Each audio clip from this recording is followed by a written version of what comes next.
Continuamos, despois desta presentación, coa primeira conferencia do profesor Carmona, que realmente é a contextualización de aquel primeiro Congreso de Economía de Galicia, ou Economía Gallega.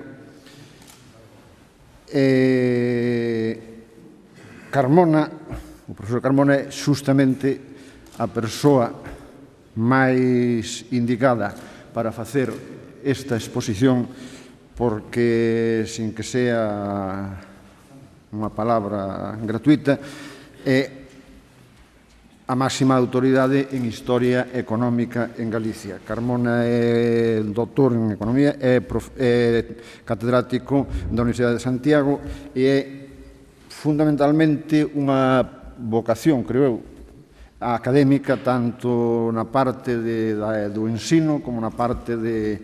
da investigación. É un home que vai ás fontes, é un home que se documenta, é o didacta na aula e didacta fora, é dicir, os medios de comunicación, cando chamamos, sempre está disposto a colaborar. Mesmo aquí, pois cando co fiscal xefe, con Pepe, o do foro peinador, co alcalde, e non sei se había alguén máis ali, pois falábamos de quen pode contextualizar ese congreso. O nome que saleu foi o do profesor Carmona e non houve máis propostas, é dicir, é a autoridade que temos nesta materia. Ten numerosas publicacións sobre historia económica, a pesca creo que foi o seu primeiro tema de traballo, as conservas como proceso de industrialización ou como un dos primeiros procesos de industrialización en Galicia, as figuras emerxentes ou que chamaríamos os emprendedoras da economía galega, os grandes empresarios, os Fernández, os Gil, etcétera, están estudiados por Carmona e probablemente, a ver se me explico ben, sin restarlle protagonismo á literatura, sin restarlle protagonismo á poesía, compre darlle espacio, darlle protagonismo aos estudios de Carmona. Se queremos ter futuro como país, se queremos ter futuro económico, é importante que recoñezamos, que recorramos o noso pasado no que foi e no que non foi. Tampouco creo que Carmona dirá que seamos o gran referente en historia económica na etapa industrial, pero ao mellor para que fallos do pasado non se volvan a producir, convén repasalos e convén construir para construir un futuro distinto. Carmona, ademais desa parte que dicía de didáctica da aula, de didáctica nas súas publicacións, de didáctica nos medios de comunicación, tamén é comisario de exposicións significativas sobre a pesca e sobre a industrialización. Unha delas, creo que a da industria en Galicia coa Fundación Barrié, era digna de ver, era unha forma didáctica e gráfica de aproximarnos ao que é Galicia. Pouco máis podo dicir de Carmona. É vigués, dunha colleita importante, porque é a mesma que son eu, e, por tanto, digna de escoitar no que lle toca a ela. Eu vou tratar dun xeito non moi formal, porque tampouco creo que sexa o caso, ainda que o caso, a celebración si o é, pero a mí resulta bastante complicado ás veces ser formal, e iso sabe. Comentar un pouco sobre os contidos do Congreso de 1925, situados no seu contexto histórico, é dicir, que representaban de novo, de avances, algúns dos problemas, en fin, algunhas das cuestións tratadas que xentes estaban ali, cosas que non son ningunha novidade, porque os andamos todos con esta Biblia aquí, que é a edición facsímil que fixo Isaac Díaz Pardo, o chámese Edicións do Castro, do volumen que se publicou cas conclusións do Congreso en 1925, e moitos de vostedes xa o leeron tamén, e quizás mesmo podemos compartir reflexións e podemos discutir, porque é moi posible que teñamos da lectura dun mesmo texto xentes diversas obteñen conclusións diferentes. Eu vou comentar as miñas enmarcadas dentro do contexto histórico de 1925. Confío que despois a comparación, como hai outras intervencións hoxe que falarán máis da actualidade, pois se poda comparar unha cousa ca outra. Ben, Galicia 1925, 65% poboación ocupada, acabo rápido cos números, 65% poboación ocupada na agricultura, 15% na industria, 20% nos servicios, é dicir, unhas cifras absolutamente subvertidas pola realidade actual. 1900, que máis ou menos é o revés, excepto industria, que queda bastante menos. Bueno, na actualidade pois sería 8% agricultura, 29% industria, construcción, por riba dos 60 servizos. 1925, 13% da poboación en núcleos de máis de 2.000 habitantes, é dicir, que é o mínimo umbral para considerar algo como unha cidade ou con algún contido de tipo urbano. 13%, é dicir, isto é unha cousa terrible. Coruña, 65.000 habitantes, Vigo, 40.000, Ferrol, 33.000, Santiago, 22.000, Ourense, 14, Lugo, 12. Estas serían as primeiras cidades, realmente casi as únicas que se poderían considerar cidades, porque considerar como umbral o de 2.000 é simplemente para que aparezan unas cifras un pouco altas, para que podamos falar deste 13%, é dicir, unha sociedade rural. Unha sociedade rural, a Galicia de 1925, básicamente rural, pero unha sociedade en transformación. Esta idea ás veces de sociedade rural como unha sociedade que non se move, é unha impresión absolutamente engañosa para calquera momento da historia, todo se move. E especialmente a Galiza dos anos inmediatamente anteriores a 1925, digamos, o primeiro cuarto do século XX, foi unha Galiza en moito movimento, unha Galiza que se moveu moito máis en eses 20-25 anos, por iso hai o Congreso de 1925 de Lugo, moveuse moito máis que seguro que no século anterior, e podíamos decir quizás que máis anos aínda. É unha sociedade en transformación en dous sentidos moi importantes, onde se move todo. Dunha banda porque apareceu poucos anos antes, nos anos 1880, 1890, por primeira vez a industria moderna en Galicia. A industria moderna, esa que tiña chimeneas, que cando sonaba a sirea había unhas ringleiras de traballadores, sobre todo traballadoras, no noso caso, que acudían ao traballo, que utilizaba máquinas de vapor, importaba carbón, en fin, a imaxe da industria moderna. Aparecera por primeira vez moi poucos anos antes. É certo que xa 100 e pico de anos antes estaba Sargadelos, ou que estaban o que en Chavín, no norte da provincia de Lugo, pois existira xa en 1850 unha magnífica fábrica textil, pero foron cousas soltas que non xeraron a medio e largo plazo un movimento industrial. Pero nos 10 anos finais do século XIX, na década de 1890, na ría de Vigo, bastante concentrado na ría de Vigo, apareceron pois casi un centenar de empresas propiamente modernas que tiñan todos estes síntomas de chimeneas, ringleiras, carbón, etc., e que representaban a chegada a Galicia da industria moderna, que, polo tanto, estaba recente. Pero mesmo no interior, e especialmente na provincia de Lugo, nestes 20-25 anos,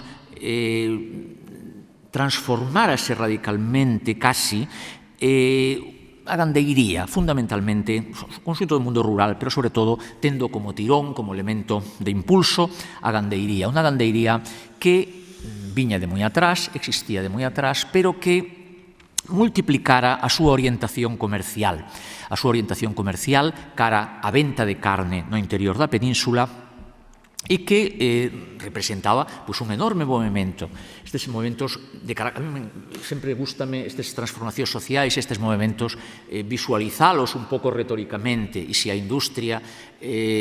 sempre evoca a imaxe da chimenea, do carbón e das ringleiras das operarias nas fábricas, esta orientación comercial da gandeiría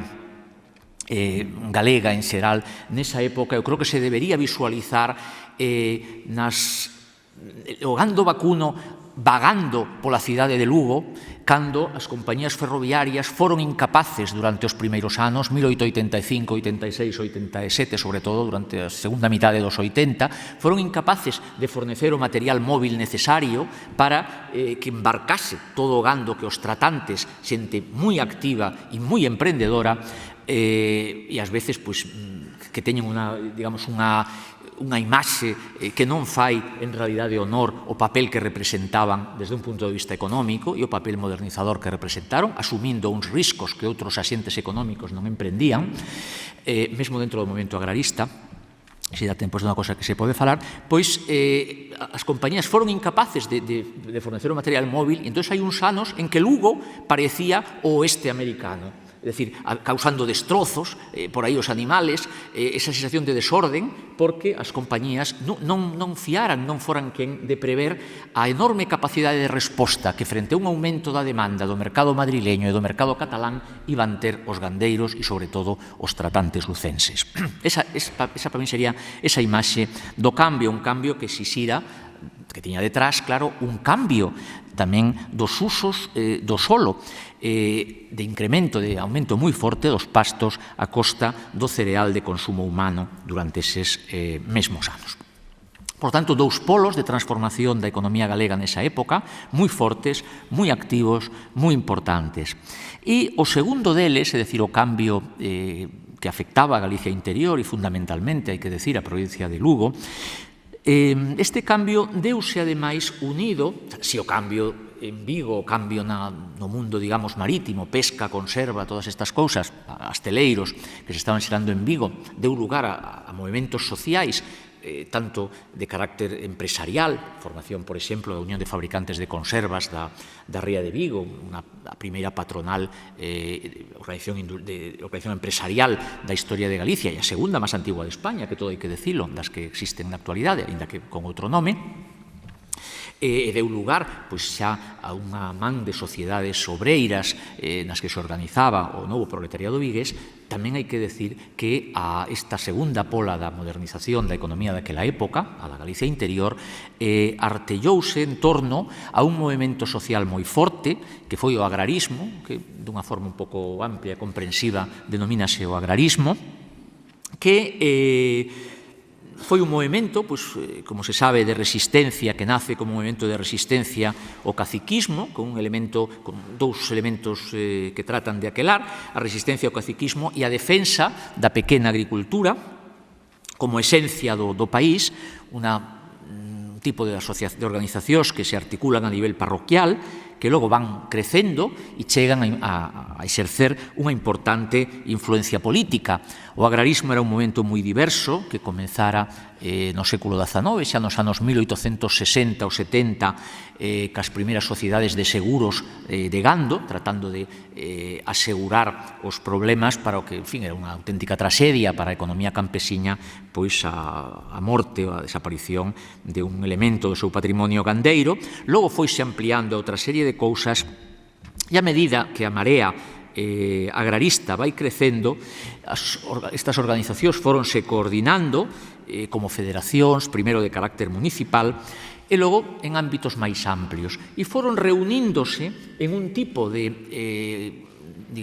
reunións, de xuntanzas, que se empezaron a chamar asambleas agrarias, que xa empezaron as primeiras máis de menos importancia, xa a finais do século XIX, e que concitaban a presencia de moitas destas sociedades agrarias cando había algún tipo de ameaza. Por exemplo, en 1902 estáse discutindo a posibilidade de importación de gando en Argentina, entón se mobilizan todas as sociedades agrarias, se reúnen en unha asamblea en 1902 para tratar de pedir que non se permita a entrada de carne argentina, porque isto sería un golpe para a gandeiría galega, este tipo de reivindicacións. Estas asambleas mobilizan, tratan de comprometer, de definir un ideario agrarista, e tratan de reivindicacións e tratan que haxa xente que pase a ocupar cargos públicos, que se presenten ás eleccións frente aos caciques tradicionais e que defendan estes idearios, estas medidas que configuran o ideario agrarista, ainda que en todo caso o agrarismo é moi diverso. Sobre todo a partir de 1908, estas asambleas, 1908 a Asamblea de Monforte, comenzan a ter unha importancia grande, a ser moi amplias en todos os sentidos, e comenzan a introducirse, ademais, por influencia de unha organización que se chama Solidariedade Gallega, que era un pouco emulando o modelo catalán, un vehículo do novo regionalismo que se está, o novo galeguismo que se está articulando aquí, trata de introducir no movemento agrario estes obxectivos de corte regionalista, de consideración de elementos de Galicia como conxunto, a lingua, todas estas cousas. Galicia como elemento de estudio, de análise, e introducen mesmo consideracións como, por exemplo, a denominada mancomunidade gallega, supresión das diputacións, consideración de Galicia como unha unidade, sobre que despois todo o ideario galeguista seguirá cismando durante moito tempo. De feito, na Asamblea esta de Monforte de 1908 que citaba, discútese se aquelo se debe chamar asamblea ou se debe chamar congreso, unha cosa que naquele momento parecía nominal, pero que non era tanto, e algúns defenden que debe falarse xa non só de cuestións agrarias, sino tamén de economía en xeral. Un destacado participante en esta asamblea, Rodrigo Sanz, chegará a decir que as asambleas teñen que ser auténticos congresos e non mítines, porque eran bastante máis o segundo que o primeiro até aquel momento. Polo tanto, unha sociedade en transformación, un movimento, isto creo que son os elementos para poder entender o Congreso de Lugo de 1925, unha sociedade en transformación, un movimento articulado en torno ás transformacións e os cambios que se están dando na agricultura, e un carácter, un elemento da relación entre un e outro tamén é importante para entender isto, que estes dous puntais do que podíamos chamar hoxe a economía emprendedora, que tanto era a viguesa como a lucense en este sentido, están claramente desconectados. Isto é unha cousa que percorre a Galiza contemporánea, a historia da Galiza contemporánea, e que en ese momento maniféstase moi ben. É dicir, o surto industrial da Beiramar, especialmente da Ría de Vigo, de finais do século XIX e dos primeiros anos do XX, non ten moita relación con estes cambios no mundo rural, con este mesmo movimento agrarista no interior de Galicia. E isto aparece por todas partes. Aparece por todas partes, mesmo cando algúns banqueiros de Lugo financian, ou hai algún caso, financian a industria conserveira viguesa, non? Pero en términos xerais, hai a concepción, hai a idea de que non está en Vigo nin na costa o consumo do gando lucense, sino fora, en Madrid, e non está en Lugo o consumo das conservas e da pesca que se produce na Ría de Vigo. Por lo tanto, son dous mundos aparte e que non prácticamente están de costas un ao outro. Isto fai que dentro do propio movimento regionalista e do movimento agrarista apareza a idea de que iso é unha eiva importantísima, porque a xente que coñece a historia, en aquel momento xa a coñecían, sabían que, por exemplo, no desenvolvemento económico catalán xa do século XIX xogara un papel moi importante a articulación interna da propia Cataluña entre comarcas productoras de vitivinícolas e comarcas textiles. Unhas consumían os produtos das outras, intercambiaban, logo eso permitía salir ao exterior, etc. Aquí eso non se daba, eran dous mundos virados cara ao exterior. E eso, unido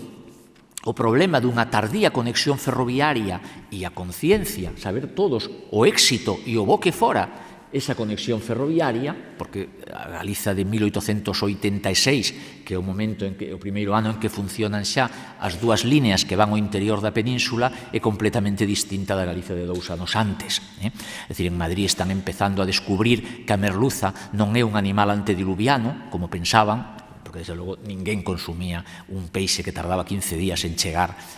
polos procedimentos daquela, e tamén, e en Barcelona están descubrindo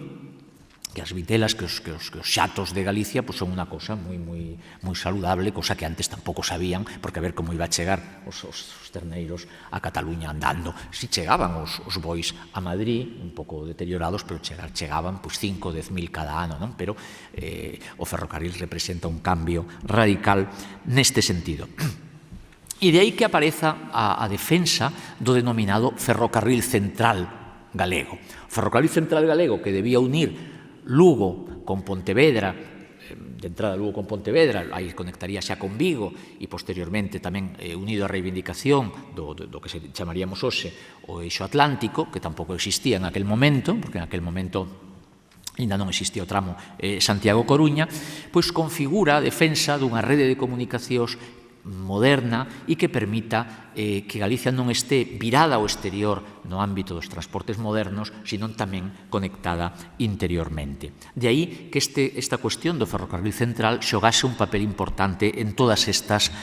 asambleas, en todas estas reunións, e que, curiosamente, sexa unha das tarefas pendentes aínda na altura do ano 2010.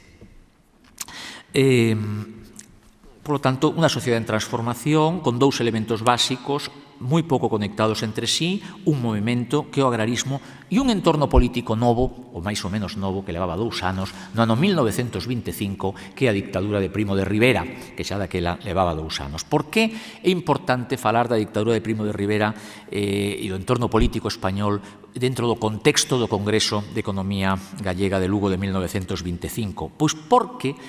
de entrada, cando se instaura a dictadura de Primo de Rivera, que chega con unha retórica anticaciquil e rexeneracionista, o movimento agrarista, ou unha parte importante do movimento agrarista galego, e mesmo os propios regionalistas, xente como o propio Antón Villar Ponte, saluda moi esperanzado a chegada do dictador, e xa non digamos Risco, Losada Diéguez, os 3 participantes no Congreso de Economía de Lugo. Esa retórica venga dunha maneira positiva, logo algúns se irán desengañando, outros non, e entón vai haber un sector do agrarismo, sobre todo o agrarismo católico, o agrarismo confesional, que vai pasar a ocupar moitos deses postos que algúns dos caciques tradicionais son desaloxados deles, e se convirte este agrarismo en unha das bases de apoio da Unión Patriótica do partido do dictador en Galicia. Un deles, unha destas persoas, é precisamente Eduardo Rosón. Eduardo Rosón, presidente da Federación Católico Agraria de Lugo, que antes de pasar a ser alcalde de Lugo en 1925 fora gobernador civil de varias provincias, e é un destas persoas que ocupan un cargo importante, o de alcalde de Lugo, e procede el deste mundo do agrarismo, en concreto da rama católica do agrarismo, e participa, el levaba unha tradición de participar como outros agraristas en actos reivindicativos tamén, anticaciquiles, de defensa dos avances técnicos da agricultura, da transformación de todo o sector. E este home que participa a principios dese ano 1925 nun congreso, unha asamblea, precisamente en defensa do ferrocarril central galego en Pontevedra, lanza en aquela asamblea a idea da celebración de un congreso de economía galega no ámbito das festas de San Froilán para as dese ano. Por lo tanto, quedaba pouco tempo. Ese foi un dos problemas do congreso. Lanza a idea de celebrar un congreso de economía gallega durante San Froilán e vai introducir el e a xente que está ao seu arredor unha serie de novedades ou unha serie de ideas que en certo sentido rompían ou cando menos avanzaban, eran progresistas a respeito do que eran tanto as asambleas agrarias, porque evidentemente hai unha continuación, hai unha raíz nestas asambleas agrarias, tanto polos personaxes, tanto polos asistentes a elas, polo movimento no que se encadraban, como pola propia temática entre estas asambleas agrarias e o que será o Congreso de Economía de 1925, pois lanza este congreso con algunhas novedades. A primeira é que xa é un congreso, non unha asamblea, e que ademais será un congreso dende o principio que o configura como un congreso de economía, non como un congreso agrario, un congreso rural ou cousa parecida, sino un congreso de economía. E vai tratar de ser coherente, ademais, con isto, non? É dicir, vai tratar de buscar a participación de sectores económicos de Galicia distintos do agrarismo. É dicir, a súa idea é que veña xente de todos os sectores económicos, da industria, dos servizos, e que discutan unha serie de cuestións sobre a economía do país. É dicir, esta idea de que por primeira vez asistan xente distinta de sectores económicos distintos do agrarismo é importante e é unha novedade fundamental. E, ademais, un segundo aspecto é que, dándolle un protagonismo que xa ven de orixe, porque precisamente fora nun congreso sobre o ferrocarril, nunha asamblea de reivindicación, así podíamos decir, un meeting do Ferrocarril Central Galego, de onde salira esta idea, está o leitmotiv de unir as dúas Galicias, esas dúas Galicias en movimento, a do interior e a da costa, a da beira-mar, por ese ferrocarril, non só por ese ferrocarril central, sino tamén a falar todos do futuro e da economía de Galicia. Polo tanto, tal como se plantexa o Congreso de Economía Gallega de 1925, ten un avance, representa un avance, unhas ideas que podían dar moito de sí. Van os 20 minutos. Bueno, canto teño? 10 máis, non? 10 ou 15, bueno. Con 10 creo que me chega. Bueno, por tanto, en este sentido, novedoso. Até que punto a realidade acompañou as intencións do alcalde de Lugo, do alcalde de 1925? Pois,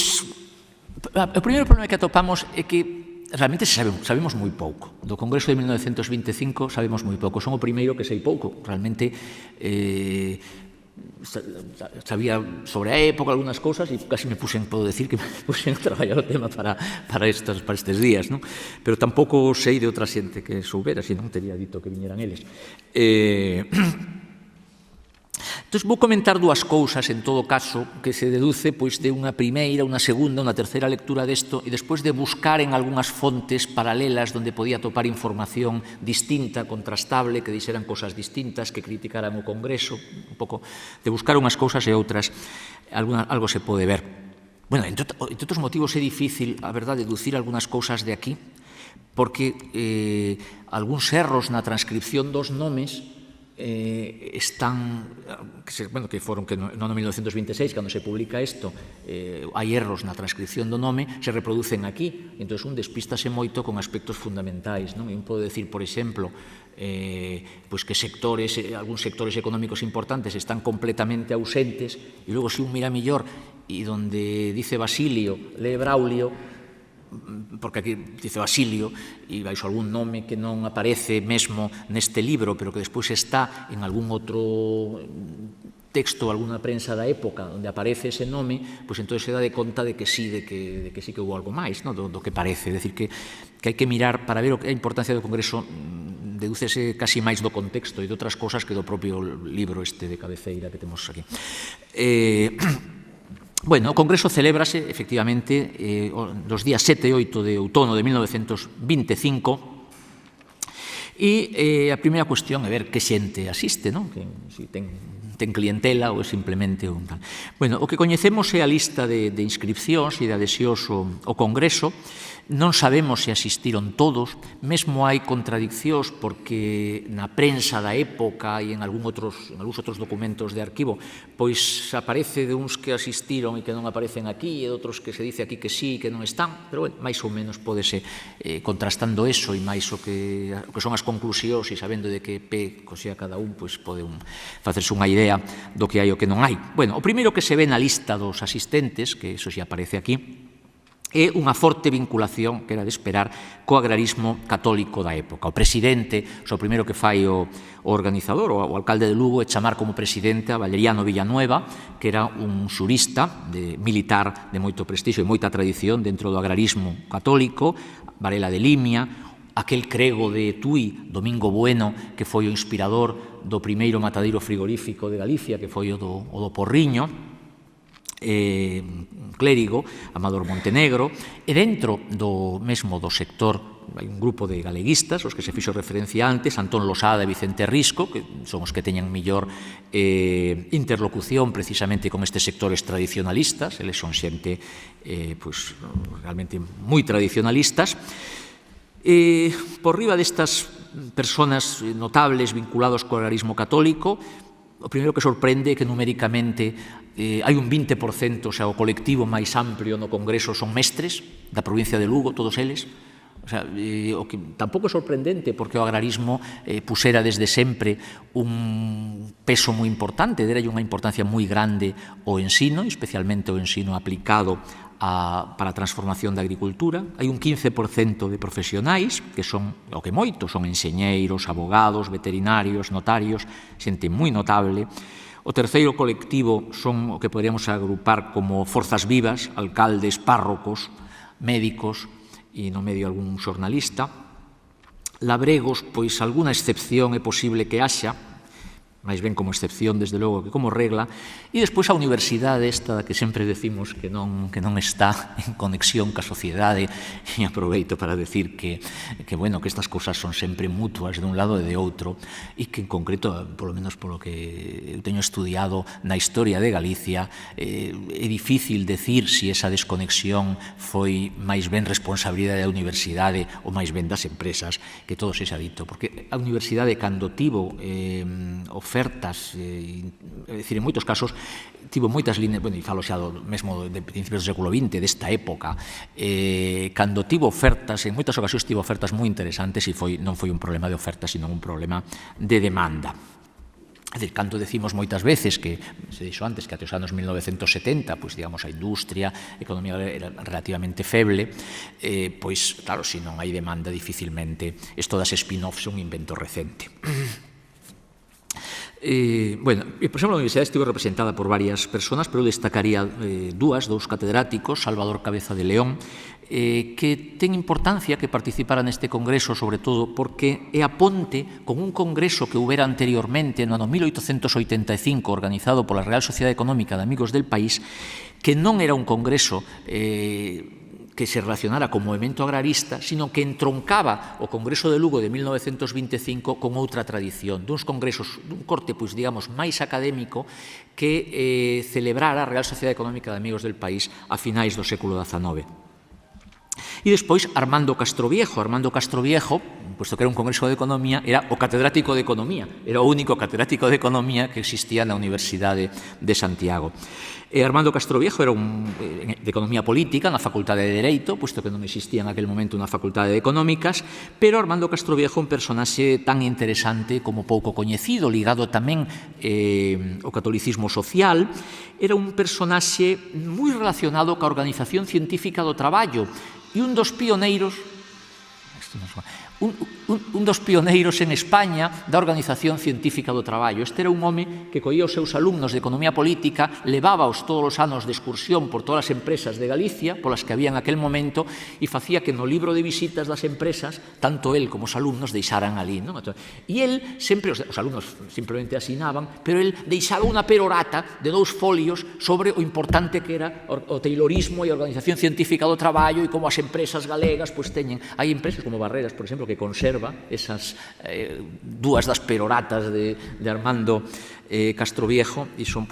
moi interesantes. Armando Castroviejo estivo tamén asistindo e parece que además asiste activamente aos debates. É importante a asistencia de Armando Castroviejo non só por esta modernidade desde o punto de vista da organización empresarial, sino porque representa en certo sentido tamén a este mundo de Vigo. E imos, entón, co que podían ser, digamos, as sorpresas ou as principais novedades. Non é raro que estiveran os xente vinculado ao agrarismo católico, nin algo da universidade, nin os enxeñeiros, veterinarios, posto que estaban todos moi vencellados ao agrarismo desde o principio. Pero hai algunhas sorpresas e que probablemente son o resultado da iniciativa, dos esforzos do alcalde de Lugo e da xente máis próxima a él para convertir isto nun congreso realmente de economía galega e non só nunha asamblea agraria. Entón, a primeira delas é a aparición de 3 casas bancarias, a representación de 3 bancos, que serían a Viuda de Casas de Ribadeo, a Banca Miñones de Corcubión e o Banco Pastor. O Banco Pastor está representado dun xeito un tanto enigmático, porque aparece neste libro representado, aparece como tal, como adhesión Banco Pastor, e aparecen algúns empregados do banco. O Banco Pastor tivo moitos empregados dentro do ámbito do galeguismo da época. De feito, por exemplo, as primeiras homenaxes a Pedro Barrié de la Maza sempre foron desde o galeguismo. No ano 1925, por exemplo, cando inauguran o tranvía de Sada, hai unha homenaxe que son toda a xente do ámbito do galeguismo quen fai este tipo de homenaxes. Pero, aínda que aquí non aparece, si en algúns documentos da época aparece que o propio Pedro Barrié de la Maza estivo no Congreso de Economía de 1925 e que ademais que tivo unha participación activa. Unha participación activa que sí que se pode rastrexar en algunha das conclusións do Congreso, porque hai un apartado, ahora comentaremos dentro dun momento, como a parte de industria e estas cousas apenas, non? Isto é todo tema agrario, 99% agrario. Pero hai un par de apartados sorprendentes e en un deles hai unhas conclusións sobre banca, que, bueno, quen metería estas conclusións aquí? Bastante curiosa. É unha ponencia dentro da área de comercio, creo que bastantes, con unhas conclusións que non casan moito co que hai antes, especialmente no relativo a saltos de auga, a industria hidroeléctrica. Isto en outro sitio, non o teño ahora aquí. Logo un pouco comentaremos o que ocorre. Bueno, 3 bancos, decíamos. Un segundo grupo sorpresa importante é unha serie de mozos que están aínda estudiando, algúns deles, pero que son de familias de importantes tratantes de gando da provincia de Lugo, de fundamentalmente 2 irmáns Fernández López, José e Manuel Fernández López, o que sería o fundador, entre outras empresas, de Pescanova, o que sería a cabeza de Frixa durante bastante tempo, etc. Tamén hai un páramo por aí e algúns outros deste mesmo grupo dos tratantes. E, finalmente, e esta sí que é a primeira vez que aparece en un congreso, en unha reunión deste estilo, aparece José Barro, o de Chavín, máis unha vez Chavín, o home que tiña no norte da provincia de Lugo, perto de Viveiro, unha empresa absolutamente sorprendente, innovadora, de ensamblaxe de automóviles e fabricación de pezas, de componentes de automoción. Un personaxe absolutamente rechamante e destacado da historia industrial da provincia de Lugo, de Galicia e, en fin, de todo o Estado español en xeral. Pois José Barro asiste a este congreso, non hai constancia de se participa moito ou non, pero, bueno, asiste, e despois este personaxe que aparece como Basilio e que despista, e entón parece que non están aí, pero este Basilio resulta ser Braulio, e é Braulio Amaro, que é o personaxe, que é o presidente da Unión de Fabricantes de Conservas da Ría de Vigo. Este parece que tamén asiste porque ademais na correspondencia da propia Unión de Fabricantes de Conservas aparece o convite, aparece a cosa, e efectivamente vai, e introducen algunhas conclusións sobre o tema das importacións de folla de lata, en fin, os intereses un pouco do sector conserveiro. Pero quero decir que en este sentido é un éxito a pretensión dos convocantes do Congreso, porque sí que consiguen que asistan por primeira vez algúns elementos dese sector empresarial moderno, industrial e mesmo bancario, e que discutan, aínda que isto será señalado en aquel momento, parece que se incorporaron a última hora. E entonces o 98% das conclusións e das ponencias que se presentan no Congreso pois son máis ben de corte agrario, gandeiro e tal. Pero, bueno, hai unha pequena parte destas cousas que, si como se di en aquel momento, o ano que ven se celebra, o ano seguinte, 1926, se celebrara outro Congreso, e a partir de aí todos os anos hubiera un destes, pois teria sido unha cousa pois moi positiva, non? En todo caso, se nos vamos aos contidos, foi, como decía, sobre todo un congreso gandeiro. Isto é máis sabido, ten unha sección de agricultura, 2 de gandeiría, dentro de servicios pois incluye turismo, comercio, transportes, con especial atención ao ferrocarril central. incluye unha serie de novas institucións onde están as propostas de ordenación bancaria, dentro de industria é máis o contido final que o contido previsto, o que aboga tamén na idea de que esta xente se incorpora no último momento, e despois dúas moi importantes sobre goberno municipal e goberno regional, onde se tocan temas xa relativos a mancomunidade gallega, a formas organizativas para o país distintas das tradicionais de corte, pois claramente autonomista. En consecuencia, a cernado do Congreso foron cuestións como as ponencias van sobre formas de controlar a falsificación dos abonos químicos, modelos de repoblación forestal, paradas de sementais, seguros de gando, decir, o que eran os problemas tradicionais e as reivindicacións tradicionais do movemento agrarista. E en ela participan técnicos os máis importantes que existían en Galicia e moi destacados dentro do ámbito español. Cruz Gallastegui, Hernández Robledo, Rofcodina, que xa se citou antes aquí, todos eles participan moi activamente no Congreso. As referencias á pesca e industria son minoritarias. Hai uns esforzos importantes de Ramón del Cueto, un ingeniero de minas moi destacado, que trata de tender pontes precisamente aí onde entra Barrié, é dicir, hai unha serie de conclusións sobre saltos de agua, onde sorprendentemente o Congreso de Lugo pide que se subvencionen os aproveitamentos superiores aos 500 cabalos de vapor. Xusto en ese momento, 2 anos antes, producírase a fusión, o que era a máis importante fusión da historia de Galicia até hai uns meses, é dicir, a fusión que deu lugar ao nacemento da moderna Sociedade General Gallega de Electricidade, o que logo sería Fenosa, e o problema que tiñan era que necesitaban recursos para o salto do Tambre. Na sección de comercio aparecen estas conclusións pedindo a mellora das condicións de acceso á folla de lata e outros inputs por parte da industria conserveira. E isto sería o máis significativo, meu modo de ver, do Congreso, porque significa tender pontes entre esas dúas Galicias que se están transformando. Un pouco en resumen, e agora teño que acabar, foi un Congreso máis que asamblea, entonces neste sentido era novedoso e entronca casi máis cas da Real Sociedade Económica de Amigos del País do século XIX que cas asambleas agrarias do XX, e é moi novedoso neste entorno agrario. Tratou de ser un congreso de economía e aínda que o logrou só de forma relativa, en gran parte seguiu sendo agrario, pero foi un primeiro paso